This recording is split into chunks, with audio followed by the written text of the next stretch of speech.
देसाई साहब, आपने जो बात कही कि बाहर से लोग आते हैं, कुछ लोग आते हैं इन्वेस्टमेंट करने के लिए, कुछ लोग आते हैं इन्वेस्टमेंट लेके जाने के लिए, तो इतनी आसान बात नहीं है, इतनी आसान बात नहीं है.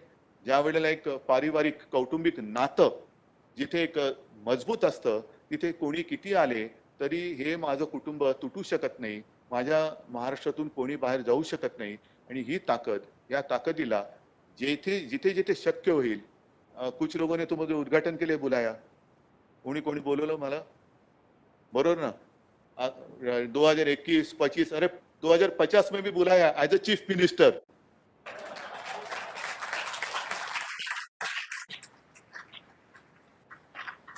तो ना कैसे बोलूंगा मैं. नहीं, तो हुई मजाक की बात. आगे बढ़ते रहिए. हर कदम, हर पल महाराष्ट्र सरकार आपके साथ है आणि तुमचा विश्वास कधीही तुटू देणार नाही, हा एक भरोसा तुम्हाला देतो. धन्यवाद. जय हिंद, जय महाराष्ट्र.